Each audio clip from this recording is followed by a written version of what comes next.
You ever have one of those mornings where you just know something's off before you even hit the front steps? That was me, late March, Athens, Georgia, dragging myself into Eastbrook High, hugging my old backpack, sneakers barely holding together, hair in a ponytail that said, "I give up," and I was fine with it. I liked being invisible, honestly, kept me out of trouble, just like my mom always said, and after what happened to my brother Jacob, well, let's just say I learned to disappear even better. Jacob's wheelchair changed everything in our house. Made me grow up, quick. Made me see things for what they were. But nothing really prepares you for the sound of someone's world cracking right in front of you. I was barely through the gate, sun barely up, when I saw them, three kings of the sidewalk, football jackets, shoes so white you know they never get dirty, and mouths running faster than their 40 times. Wes Dyer, Colton Reeves, Logan Ward. The kind of boys you avoid unless you want your whole life turned upside down. Sons of the town, one's the sheriff's nephew, the rest, just as untouchable. And there, right in their crosshairs, was Brittany Moore, new girl from Atlanta, skin dark, hair in a puff, standing her ground in that way that just seemed to offend the universe around here. "Where's your hall pass, Beyoncé?" Wes spat. And yeah, I know, original, right? Brittany didn't even flinch, just tried to walk past. Wrong move. Colton blocked her, Logan circled around, voices dropped so I couldn't catch every word, but I didn't need to. I saw it. The tension, the shove, the book spilling out, her knees scraping cement while Wes cackled and Logan whistled like it was some comedy special. And the world just stood still. Not a soul moved. Not the teachers, not the security guard in his car, not the kids at the window. Just me, standing there, wishing I could disappear just a little bit more. But when Brittany looked up, her eyes met mine, and it was like she was asking me, "You really gonna let this slide?" And I hate to admit it, but yeah, I was about to. I was. Lunch bell snapped me out of it, but that feeling, that little twist in my gut, wouldn't let go. I found her later, alone, cleaning up her knee, acting like it didn't sting. I sat down. We didn't say much. Just existed. Then I did something I hadn't planned, not even for a second. I spotted the boys behind the gym, laughing like always, and before I could talk myself out of it, I handed Brittany my backpack and walked straight toward them. I'm not gonna lie.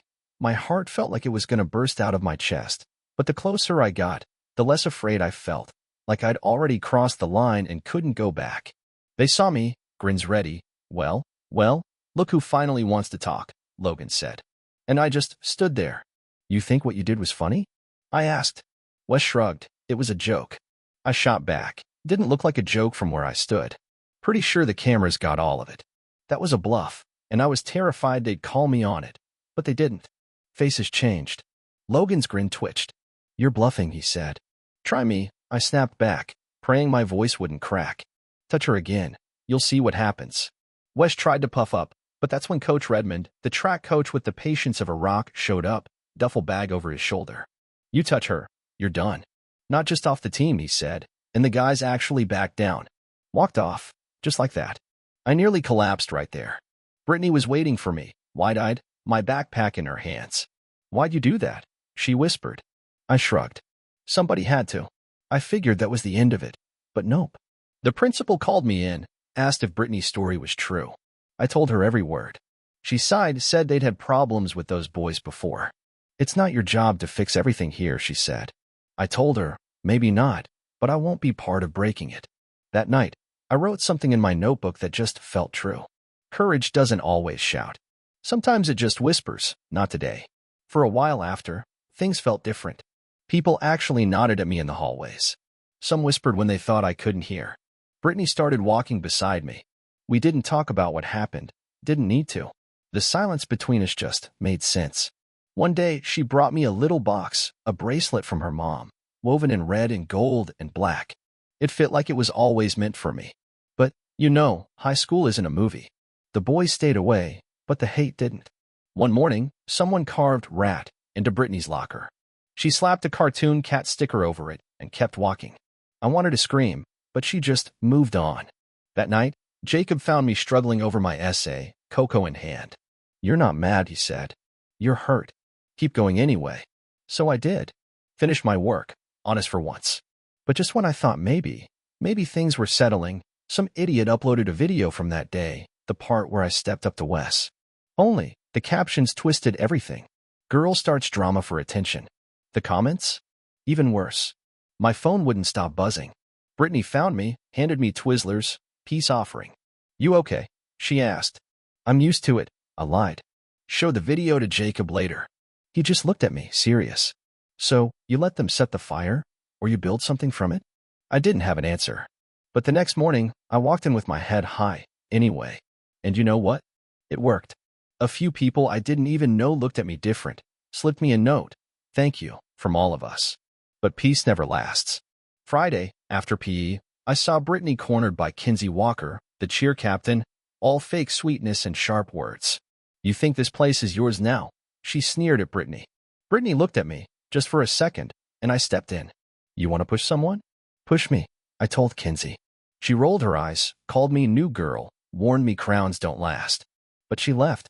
Brittany's eyes were wet, but her voice was strong. I wanted to handle it like you did. I told her, you did. You stood your ground. Needing backup doesn't make you weak.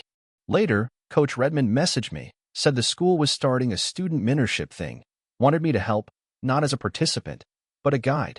I said yes, hoping maybe someone else needed a little courage, too. The next week, a freshman girl with bruises under her concealer asked if she could sit with us. We made room, shared lunch. No speeches, just showing up for each other. But by Wednesday, the calm shattered again.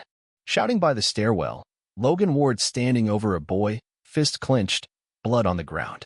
Kids said it was self-defense, but nobody caught the first punch. Just the aftermath. Logan was gone in cuffs by the time I blinked. Rumors tore through the halls. Principal Matz pulled me aside. We need a voice people trust, she said. Someone who's been there. I told her, I'm not a leader. She said, exactly. That's why they'll listen. I didn't answer right away, but I thought about it all night. Next morning, I stood on that auditorium stage, every eye on me, heart pounding. I'm not here to be a role model, I said. I'm here because once, I almost walked away when someone needed help. And if you walk away once, you'll keep walking. What we allow is who we become. I've been scared, but I'm still here.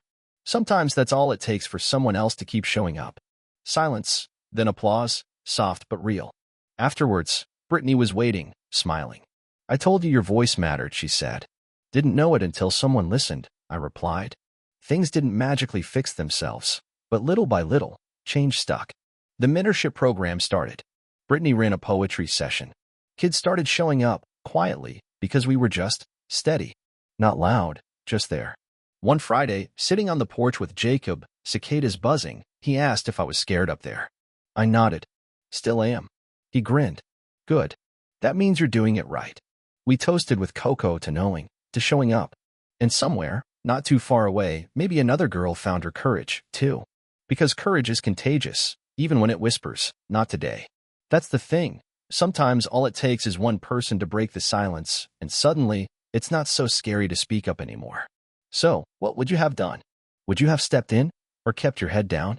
Tell me where you draw the line, because maybe that's how real change starts, one story at a time.